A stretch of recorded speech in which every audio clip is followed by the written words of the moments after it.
FTP நேயருக்கு வணக்கம். இன்று நம்மளுடன் ஐயா ரவீந்திரன் சமாளிச்சிருக்கோம். வணக்கம் சார். வணக்கம் சார். சீமான் மீது லாஸ்ட் 2-3 மந்த்ஸா ஒரு பெரிய விமர்சனம் என்னன்னா, ஸ்டாலினை பார்த்துட்டு வந்தப்போ திமுக இதுக்குள்ள கொஞ்சம் டோன் டவுன் பண்ணிட்டாரு, ரொம்ப சாஃப்டா இருக்காரு திமுக மீது இருக்கிற அந்த ஒரு இது இருந்துச்சு. விஜய் மீது கடுமையாக விமர்சிக்கிறார்ன்ற அந்த பார்வை இருந்தது. ஆனா இன்னைக்கு திமுக எஸ்ஐஆர் மீட்டிங்க்கு தாவேகா நாம் தமிழர் 2 பேருக்கும் அழைப்பு இருந்தது. பட் நாம் தமிழர் போகல. அதாவது ஒரு 2-3 வருஷம் முன்னாடி திமுக அனைத்து கட்சி கூட்டம் கூட்டும்போது சட்டமன்ற கட்சிகள் மட்டும் கூப்பிடுவாங்க, வேண்டே சீமான் அவாய்ட் பண்ணுவாங்க. இன்னைக்கு சீமானை மதிச்சு கூப்பிட்டுருக்கேன். பட் ஆனா சீமான் போகல. சோ இப்ப சீமான் மறுபடியும் திமுக அது ஸ்ட்ராங்கா போறாரா? கண்டிப்பா திமுக பிளஸ் சீமான் ரொம்ப ஸ்ட்ராங்கா போறாரு. விஜய் தரப்பு இஷ்யூ இல்லாததுனால, வேற அவங்களுக்கு பேசுறதுக்கு சப்ஜெக்ட் இல்லாததுனால சிம்பிளா மொட்டைச்சாத்தான் குட்டையில விழுந்தாங்கிற மாதிரி ஜான் ஆரோக்கியசாமி தன்னோட பத்திரிகைகளோட எடுபிடிகளை பயன்படுத்தி சீமான பிடிஎம்னு ஒரு குற்றச்சாட்டை வைக்கிறாப்புல. அதுல ஆதாரங்கள் இல்லை. சீமான் திமுக பலகீனப்படுத்துறதுக்கு இஸ்லாமியர்கள் கூட்டம் தடா ரஹீமியும் கூப்பிட்டு திருநெல்வேலி பல இடங்கள்ல தமிழ்நாட்டுக்குள்ள நடத்திட்டு இருக்கிறாரு. அதே மாதிரி கிறிஸ்தவர்கள் கூட்டத்தையும் பல இடங்கள்ல நடத்திட்டு இருக்கிறாரு. நம்ம எல்லாத்துக்குமே தெரியும், இந்த வாக்காளர்கள் 90% முஸ்லிம்ஸ் ஸ்டாலினுக்கு தான் போடுறாங்க. கிறிஸ்டின்ஸ் ஒரு 75% முக ஸ்டாலின் தலைமைக்கு தான் போடுறாங்க. ஸோ ஸ்டாலின் குவிஞ்சு கிடக்கூடிய இந்த ஓட்டை எடப்பாடியால பாஜக தலைமையை வச்சு எடுக்க முடியாது. விஜய் மண்குதிரை விட்டுருங்க, அவரு 214 போட போறதில்ல. அவரை சீமானுக்கு போட்டியாட்டு கருத்து கணிப்பு அதுன்னு வைக்கக்கூடிய அத்தனை பேரும் முகத்துல கறி பூசிக்கிட்டு பரிதாபமா இந்த விஷயத்துல பரிதாபமா ஏமாந்து போறாங்க. அதை விட்டுருங்க. அப்போ இந்த 3 சிஎம் கேண்டிடேட்ல ஸ்டாலினை கிறிஸ்டின் முஸ்லிம்ஸ் பலகீனப்படுத்தக்கூடிய சக்தி சீமானுக்கு தான் இருக்கு. அதே மாதிரி பரையர் சமூகமும் திருமாவளவன் ரூட்ல ஸ்டாலினுக்கு தான் பெரிய அளவுக்கு வாக்களிக்கிறாங்க. ஸ்டாலினுக்கும் பரையவர்கள் இருக்கு, திமுகவுக்கும் காங்கிரஸ் எல்லாமே சேர்ந்து. அப்படி வரும்போது சீமான் பரையருக்கும் தேவேந்திர குல வேளாளருக்கும் 5 விழுக்காடு இடத்தை உயர்த்தி கேட்கிறார். இதுல ஒரு சைடு அருந்ததியர்கள் புறமொழியாளர்கள் ஸ்டாலின் கன்சால்டேட் ஆனாலும் பரையர் தேவேந்திர குல வேளாளர்கள் மத்தியில ஸ்டாலினுக்கு ஓட்டு கொஞ்சம் சேதாரம் ஆகுது. அதே மாதிரி டாஸ்மார்க் மேட்டர்ல கல்லு வேணும்னு சீமான் கேட்கிறாரு, அதுலயும் ஸ்டாலின் ஓட்டு கொஞ்சம் சேதாரம் ஆகுது. ஸோ சீமான் தான் வளர்றதுக்கு எல்லாத்தையும் அடிச்சுதான் வளர பார்க்கிறாரு. ஏபிசிடின்னு 4 வரையும் அடிக்கிறாரு. ஏடிஎம்கே, பிஜேபி, காங்கிரஸ், டிஎம்கே 4 வரையும் அடிக்கிறாரு. இதுல அவர் இப்போ தன்னோட வளர்ச்சிக்கான சூட்சுமம் உண்மையான காரணம் என்னங்கிறத சீமான் தெளிவா புரிஞ்சுக்கிட்டாருங்கிறத நவம்பர் 1ஆம் தேதி நேற்று நடந்த தமிழ்நாடு நாள் அந்த கூட்டத்துல சீமான் தெளிவா பண்ணாரு. அதுல திமுகவை தான் அடிக்கிறாரு. நீங்க தமிழ்நாடு நாளுன்னு அண்ணா சொன்ன நாள்லாம் கிடையாது, நீங்க எங்க அடையாளத்தை அழிக்க பாக்குறீங்கன்னு திமுகவை அடிச்சுதான் அதுக்குள்ள வராரு. வரும்போது அதுல எடப்பாடிய மிக கடுமையா அடிச்சிட்டாரு. இதுவரை அடிக்காத அடிய சமய நாட்கள்ல எடப்பாடி அடிக்கிறாரு. குறிப்பா சசிகலா அம்மையார் காலில் விழுந்துதானே நீங்க முதலமைச்சரா வந்தீங்க, நீங்க என்ன பெரிய திராவிட இயக்கம்னு கிளைம் பண்றீங்க, சுயமரியாதைன்னு கிளைம் பண்றீங்க, உங்க சுயமரியாதை சந்திச்சிருக்குது இல்லையான்னு கேட்கிறாருன்னா, சசிகலா அம்மையார் ஒரு பெண், அவரை எடப்பாடி டாப் டிச் பண்ணாருங்கிற ஒண்ணு. இன்னொன்னு, முக்குலத்தோர் சமுதாயத்துல 30 வருஷமா ஜெயலலிதாவுக்கு அடுத்தபடியா இருந்து தமிழ்நாட்டை ஆண்டவங்கிற ஒரு பேர் எடுத்தவங்க, delegated power of Jayalalithaa, Sasikala, Dhinakaran, இவங்கெல்லாம் அந்த குடும்பம் பேர் எடுத்தவங்க. குறிப்பா சசிகலா ஜெயலலிதாவின் உயிர் தோழிங்கிற பேர் எடுத்தவங்க. ஸோ முக்குலத்தோர் சமுதாயத்தை எம்பவர் பண்ணதுல சசிகலாவுக்கு பங்களிப்பு பெருசா இருக்குது. அந்த சசிகலாவை இவரு காலவாரி விட்டுட்டாருன்னு சொல்லும்போது எடப்பாடிக்கு எதிராக முக்குலத்தோர்களை சீமான் பெரிய அளவுல திருப்புறாரு. அதே மாதிரி பசுமன் முத்துராமலிங்க தேவர் பிறந்தநாள் கூட்டத்துல அதுலயும் அடிச்சதெல்லாம் நானு என் தம்பி ரொம்ப கரெக்டா சொல்லுவான். ரங்கராஜ் பாண்டே அவனை பாராட்டணும், தம்பிக்கு என் பாராட்டுகள். பெரிய லெவல்ல இருந்த 3 தேவர்களை அடிச்சது எடப்பாடி பழனிசாமி தான்னு அதையும் அந்த கூட்டத்துல தெளிவா சொல்லி, நீங்க பாரத ரத்னாவும் ஏற்பாடு போறோம் 4.5 வருஷம் ஆட்சியில இருந்த போது கொடுத்துருக்கணும்னு சொல்லி, அதையும் தாண்டி பாரதியார் வாபுசிக்கு ஏன் பாரத ரத்னா கொடுக்கலன்னு எடப்பாடிக்க கூட்டணியான பாஜகவையும் அவரு விமர்சனம் வைக்கக்கூடிய அளவுக்கு அந்த நகர்வை எம்ஜிஆர் நகர் கூட்டத்துல செய்தாரு. இன்னொரு பெரிய நகர்வு 10.5 ஜாதிவாரி கணக்கெடுப்பு நடத்தாம எடப்பாடி கொடுத்தது தவறுங்கிறாரு. அப்ப அவரு முக்குலத்தோர் எடப்பாடியை ஏத்துக்கிட மாட்டாங்க, இன்னும் பல விஷயங்களை எடுத்து அடிப்பாரு. அந்த உண்மையை புரிஞ்சுக்கிட்டு முக்குலத்தோர் சமுதாயம் வந்து ஸ்டாலின் வந்து பெரிய அளவில் அதிகாரம் கொடுக்கிறாரு. ஸ்டாலின் தனக்கு கிடைச்ச ஓட்டு 10ன்னா 20 ஓட்டுக்கான அதிகாரத்தை முக்குலத்தோருக்கு கொடுக்கிறாரு. 10 ஓட்டு முக்குலத்தோர்கிட்ட கிடைச்சாலும் கூட 20 ஓட்டுக்கு உள்ள அதிகாரத்தை தாராளமா கொடுக்கிறாரு. மீண்டும் அவர் அப்படித்தான் செய்வார். ஏன்னா அவரும் அந்த உண்மையை புரிஞ்சுக்கிட்டார்.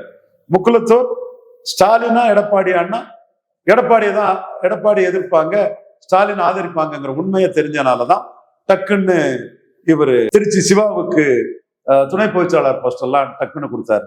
அந்த இதுல ஸ்டாலின் தெளிவா இருக்கிறார். சீமானும் அதுல ரெட்டலை அதிமுக முக்குலத்தோர்கள், திமுகவை ஏற்றுக்கொள்ளாத முக்குலத்தோர்கள் தனக்கு வாக்களிப்பாங்கிற அடிப்படையில எடப்பாடி பழனிசாமியை முக்குலத்தோர் மத்தியில கடுமையா ஒரு பின்னடைவு சந்திக்கக்கூடிய அளவுக்கு தன்னோட வாதங்களையும் தன்னுடைய அரசியல் நகர்வுகளையும் வைக்கிறாரு. குறிப்பா 10.5 ஜாதிவாரி கணக்கெடுப்பு நடத்தாம எடப்பாடி கொடுத்தது தவறு, ஸ்டாலின் என்டால்ஸ் பண்ணதும் தவறுங்கிறார். திமுக அதிமுக 2 வரையும் அடிக்கிறார். இதோட நுணுக்கம் என்னன்னு ரங்கராஜ் பாண்டேக்கு தெரியாது, 100% தெரியாது. இதோட நுணுக்கம் என்ன, மக்கள் மத்தியில என்ன தாக்கத்தை ஏற்படுத்தும்னே தெரியாம ஏசி ரூம்ல இருந்து இஷ்டம் போல பேசிட்டு இருக்காங்க. இது நான் பெனிஃபிஷரி காஸ்ட் ஆஃப் எடப்பாடிய வடதமிழகத்துல தன் பக்கம் எடுக்கிறார். எடுத்தேங்க கவிழ்த்தன்னு அவரு 2019 8,000 ஓட்டு எடப்பாடியில குறைஞ்சதுனால 10.5 கொடுத்து 93,000 ஓட்டு அதிகம் வாங்கிட்டாரு. இப்ப ராமதாஸ் இல்லாமலே எடப்பாடியில 50,000 ஓட்டு அதிகம். அப்ப சீமான் அதுல பாக்குறாரு, தமிழ் தேசிய வன்னியர்கள் நமக்கு வாக்களிப்பாங்க, வன்னியர் ரசிய கம்யூனிட்டி எடப்பாடி பழனிசாமி பின்னாடி நிற்கிறாங்க. இது வந்து ஒரு சுயநல அரசியல், ஒரு வெளிப்படைத்தன்மையற்ற அரசியல். குலசேகரன் கமிஷன் கமிட்டியை போட்டுக்கிட்டு வண்ணார், நாவிதர், குயவர், போயர், ஒட்டர், வேட்டுவ கவுண்டர், ஊராளி கவுண்டர், தொட்டிய நாயக்கர், மருத்துவர், மங்களா, முக்குவர், பரதவராஜகுலம் மீனவர், ஆண்டிப்பண்டாரம், ஜங்கம், வலையர், புதுக்கோட்டை முத்தரையர், குறும்ப கவுண்டர்னு, தொட்டிய நாயக்கர்னு எண்ணற்ற சமூகங்களுக்கு இவங்க எல்லாமே 10% வருவாங்க. இவங்களுக்கு எடப்பாடி அநீதி அடைச்சது அநீதிங்கிறத நான் ஒருத்தன் தான் சொல்லிட்டு இருந்தேன். இன்னைக்கு 8% வாக்கு பெற்ற நாம் தமிழர் கட்சி தலைவர் என் சகோதரர் சீமான் அதை எடுத்து அடிக்கிறாரு. கல்யாணராமன் ஜி நியாயத்தை தான் ஜி சொல்றாரு, சீமான் கோப்படாதீங்க ஜி. கல்யாணராமன் ஜி RSS தொண்டர், நாட்டுப்பற்று மிக்கவர், அவர் பாராட்டுக்குரியவர், தீவிரமானவர், இதெல்லாம் நியாயத்தை தான் சொல்றாரு. கல்யாணராமன் ஜி கோவப்பட்டாலும் இந்த மக்களுக்கும் ஓட்டு இருக்கு, இந்த மக்களுக்கும் விழிப்புணர்ச்சி இருக்குது, இந்த மக்கள் ஏமாளிகள் இல்லைங்கிறது கல்யாணராமன் ஜிக்கும் நல்லா தெரியும். அதே வேளையில வன்னியர் வாக்குகள் இதுலையும் கலியபெருமாள், பொன்பரப்பி, தமிழரசன், வீரப்பன் இதெல்லாம் சொல்லக்கூடிய சீமான், ஆனைமுத்து இவங்களெல்லாம் முன்னிறுத்தக்கூடிய சீமான், வீரப்பன் என்கொண்டவரை இப்போ சரின்னு எடப்பாடி பழனிசாமி எடப்பாடியில சொல்லிடுவாரான்னு கேட்கிறார். அப்போ அதுலயும் காடுகோர் வன்னியர்கள், ஜெயலலிதாவே ஏத்துக்கிடாத வன்னியர்கள், குருவை கடுமையா கொடுமைப்படுத்தின ஜெயலலிதாவை வெறுக்கக்கூடிய வன்னியர்கள் வாக்குகளையும் மாவீரன் ஜெயகுரு வன்னியரின் அடையாளமா டாக்டரையும் தாண்டி வந்துட்டு இருக்கிறாரு. யாரை தாண்டி வந்துட்டு இருக்கிறாரு? டாக்டர் ஐயாவை தாண்டி மாவீரன் ஜெயகுரு வன்னியர் அடையாளமா வந்துட்டு இருக்கிறார். உண்மைங்க, நான் டாக்டர் என்ன ராஜ்யசபா தரலன்னு கோபத்துல சொல்லல, உண்மையை சொல்றேன் மனசார. அவரால் தான் நான் பாப்புலர் ஆனேன், அது வேற விஷயம். அப்ப நீங்க இந்த காடுகோர் வன்னியர்கள் மத்தியில ஜெயலலிதா எதிர்ப்பு நடவடிக்கை எதிர்ப்புல அவர் வந்து எடப்பாடியை பலகீனப்படுத்தக்கூடிய அரசியலை பண்றாரு. இன்னொன்னு, ஜெயலலிதா பசும்பொன் ஐயா முத்துராமலிங்க தேவர் அந்த குரு பூஜையை காலி பண்ண நினைச்சாங்க. அங்க கொண்டைங்கோட்டை மறவர்கள் கல்லையும் மண்ணையும் அதிமுக அமைச்சர்கள் மேல வீசின பிறகுதான் ஓபிஎஸ்க்கு பிடபிள்யூ மினிஸ்டர் கொடுத்தாங்க, விஜயபாஸ்கருக்கு ஹெல்த் கொடுத்தாங்க, 8 தேவர் மந்திரிய ஆக்குனாங்க, பயந்துட்டாங்க. ஃபர்ஸ்ட்ல சசிகலா நீக்கிட்டு நாடார்கள் சேர சோழ பாண்டியர் தென்னிந்தியாவை ஆண்ட அரச மரபினர்னு சொல்லி நாடார் ஓட்டுக்காக வந்தாரு.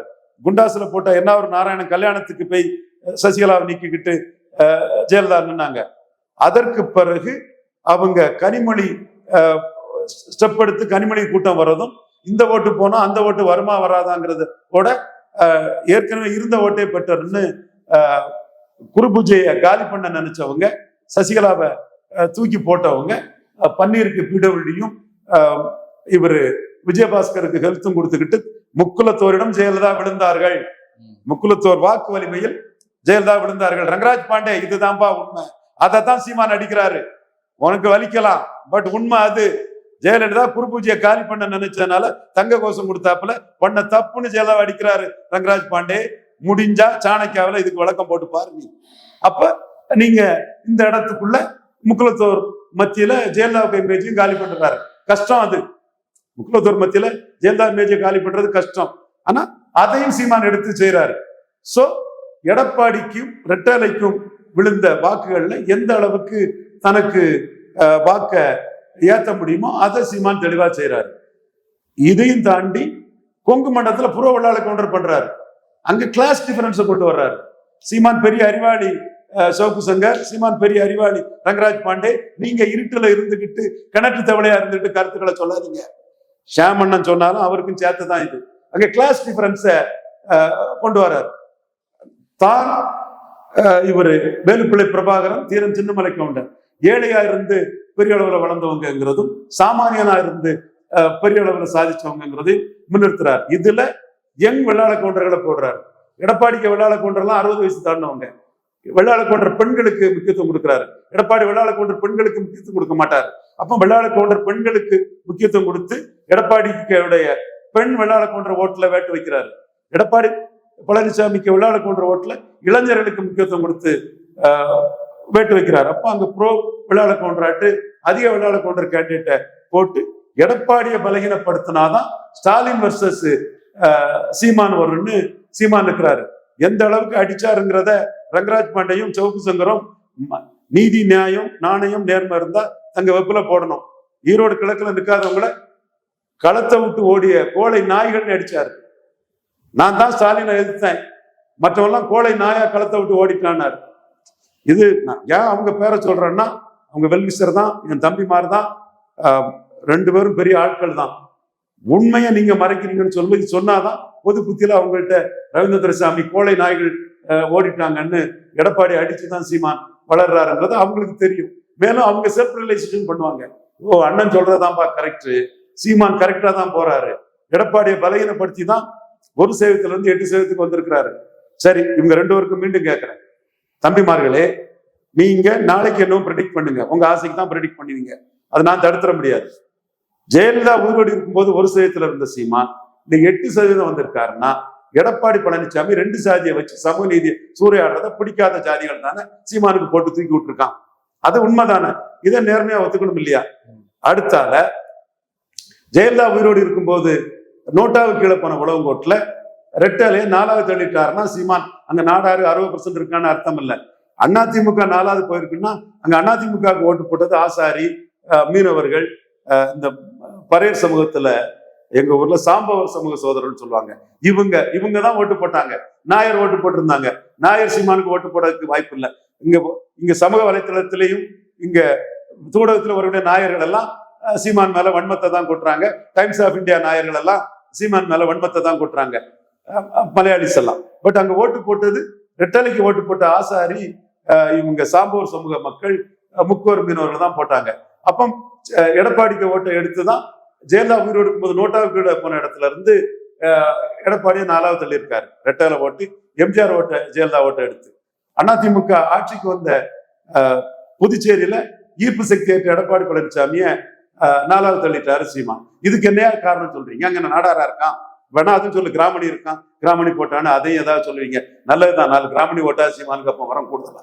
சோ சீமானோட வளர்ச்சிங்கிறது எடப்பாடி பழனிசாமியின் சமூக நீதி சூறையாடல், எடப்பாடி பழனிசாமி முக்குலத்தோரை எதிர்த்தது, எடப்பாடி பழனிசாமி ஜாதிவாரி கணக்கெடுப்பு நடத்தாம 10.5 கொடுத்தது, எடப்பாடி பழனிசாமி காங்கிரசும் பாஜகவும் தமிழ்நாட்டுக்கு தேவையில்லாத ஆணின்னு சொல்லிக்கிட்டு பாஜக கிட்ட போய் விழுந்தது, எடப்பாடி பழனிசாமி டாக்டர் ஐயாவுக்கும் அன்புமணிக்கும் பயந்து 10.5க்கு கருத்து சொல்ல முடியாம பயந்து விக்கிரவாண்டி களத்தை விட்டு ஓடுனது, எடப்பாடி பழனிசாமி தனக்கும் சீமானுக்கும் வித்தியாசம் இருக்காதுன்னு ஈரோடு கிழக்கு களத்தை விட்டு ஓடுனது. இதுதான் சீமானுக்கு வளர்ச்சிக்கு காரணம்.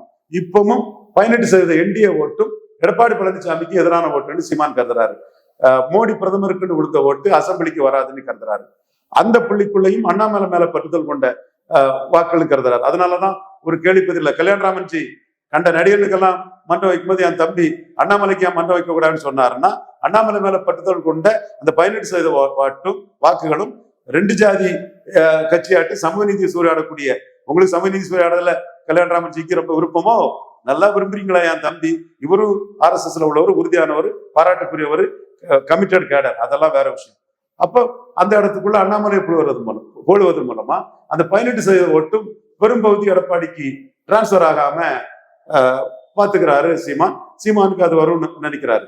இதுல இந்த நாடார்கள் ஓட்டு இப்ப ஐயா தாண்டிங்க நாடாருக்கு வந்து பாரத ரத்னா நயனார் நாயந்திரன் கேட்கல, முத்துரமேஷ் வந்து கேளுங்க, தாண்டிங்க நாடார் வந்து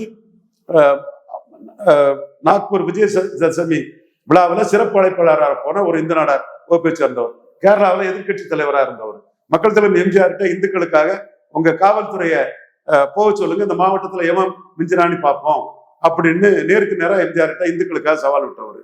முன்னாள் எம்பிஆர் இருந்தவர் மக்களவை தொகுதியில 80% வாக்கெடுத்து நரசிம்மராவுக்கு முன்னாடி ரெக்கார்ட் பிரேக்கா நார்கோல் எம்பி தொகுதியில ஈர்த்தவர். ஐயா பசுமன் முத்துராமலிங்க தேவருக்கு பாரத ரத்னாவை நேனாநேந்திரன் கேட்கிறாரு.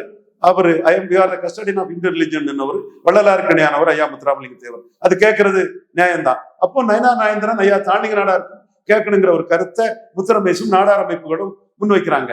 இது வந்து கல்யாணராமன்ஜியும் இது கரெக்ட் தான் சொல்லுவாரு. சீமான் இந்த இடத்துக்குள்ள தாண்டிங்க நாடாரை பற்றி பேசினா RSS தலைவர்னு கிறிஸ்டின் முஸ்லீம் ஓட்டு வராதுன்னு அவர் இதுக்குள்ள போகல.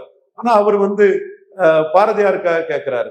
அப்போ பாண்டையே பாரதியாருக்காக கேட்கல, பாஜகவே கேட்கல, சீமான் கேட்கிறாருங்கிறது வந்து பெரிய அளவுல வருது.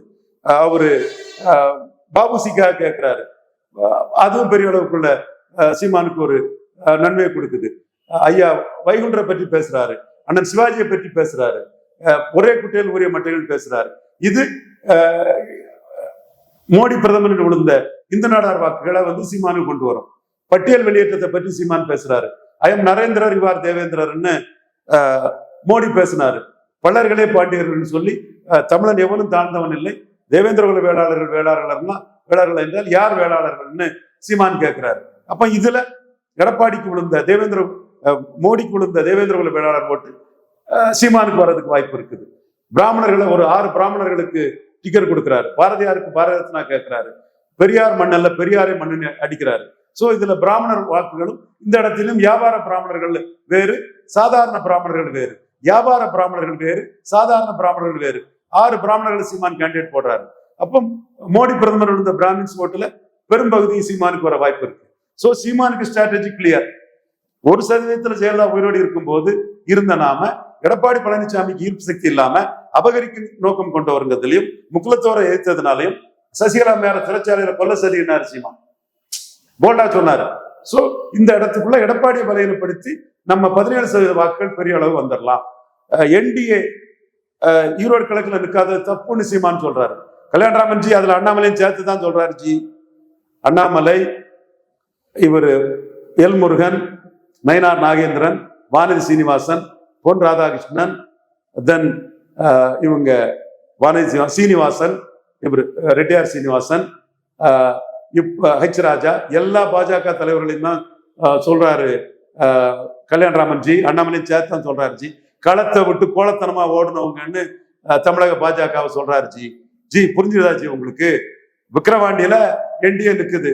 NDA கேண்டிடேட் அன்புமணியை அண்ணாமலை அனௌன்ஸ் பண்றாரு. விக்கிரவாண்டி வீதிகள்ல ஒரே குட்டையில் ஊறிய மட்டைகள்னு திமுக அடிச்சு அன்புமணி ராமதாசும் இவரு அண்ணாமலையும் மாம்பழத்தை தூக்கிட்டு போறாங்க. 29% ஓட்டு வருது. எடப்பாடி எடுத்த ஈரோடு கிழக்குல எடுத்தது 5% ஓட்டு வீரவண்டியர்கள் தெளிவான கவர்மெண்ட் எடுத்து 50 பூத்துல திமுக கீழே தள்ளி எடுத்த வாக்குகள் கல்யாணராமன்ஜி. ஆனா ஈரோடு கிழக்குல நிக்கல. இந்த இடத்துலதான் அண்ணாமலையோட பொறாமையில பாஜக தலைவர்கள் தப்பு பண்ணாங்க. அதே மாதிரி RKNRல தான் தமிழிசை மேல உள்ள பொறாமையில தப்பு பண்ணி தமிழ் தேசியத்தை எழும்ப விட்டாங்க தமிழக பாஜகவினர். உண்மையை சொல்றேன் அண்ணாமலையும் அதுல குற்றவாளி தான். நான் அண்ணாமலையும் சேர்த்து தான் சொல்றேன். இந்த இடத்துலதான் சீமான் எழும்புறாரு. பெரியார் மண்ணா பெரியாரை மண்ணான்னு அடிக்கிறாரு. அதுலதான் ஸ்டாலினா சீமானான்னு வருது. விக்கிரவாண்டியில நின்ன NDA ஈரோடு கிழக்குல நிற்காததுல அந்த லீடர்ஷிப் சீமான்ட்ட வருது. அந்த 18% மக்கள் மத்தியிலையும் சீமான் ஒரு லீடர் ஆகிறாரு. இதைத்தான் களத்தை விட்டு ஓடிய கோழை நாய்கள்னு எல்லாத்தையும் சேர்த்து அடிக்கிறாரு. நீங்க மிலிட்டன்ட் ஆனவர் தான், RSS கேடர் தான். இந்த கட்சி ஏன் கீழே போச்சுன்னு புரியுதா? பாமக மாதிரி மாறி மாறி கூட்டணி போன மாதிரி, மதிமுக மாதிரி மாறி மாறி கூட்டணி மாறி, கேரளாவில் பெரிய உயிர் பழியை இழந்து பல தியாகங்களை பண்ண அந்த கட்சி இன்னைக்கு மேல எழுதி இருக்குதுன்னா LDF கூடயோ யூடிஎஃப் கூட்டணி போகாம மிலிட்டண்டா உயிர் தியாகத்துக்கு தயாராகி RSS கேடர் வந்து தனிச்சு எழும்பி போறதுனால கேரளாவில் வளருது.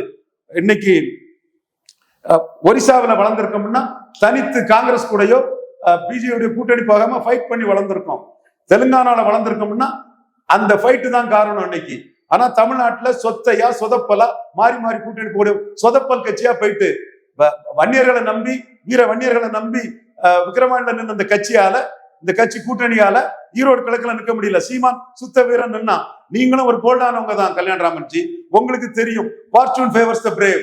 அந்த ஆர்கேனர்ல பண்ண தப்ப, தமிழிசை மேல உள்ள பொறாமையில கட்சிக்காரங்க பண்ண தப்ப ஈரோடு கிழக்குல அண்ணாமலை மேல பொறாமையில பண்ணாங்க.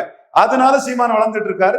17% ஓட்டு எல்லாம் அண்ணாமலைக்கு சாதகமா வந்த ஓட்டு எடப்பாடிக்கு போகாம எடப்பாடியை பலகீனப்படுத்தி சீமான் தெளிவா வளருவாரு. இது கல்யாணராமன்ஜி கதர்னாலும் ஒண்ணு நடக்காது, பாண்டேஜி கலர்னாலும் ஒண்ணு நடக்காது, ஷியாமண்ண கில்லிங் சைலன்ஸ் பண்ணாலும் ஒண்ணு நடக்காது, சவுக்கு சங்கர் சொன்னாலும் ஒண்ணு நடக்காது. களம் இருக்கு, களத்துல இருந்து வாரம். Fortune favours brave. கோட்டை விட்டவனுங்க புலம்பிட்டு இருக்க வேண்டியதுதான்.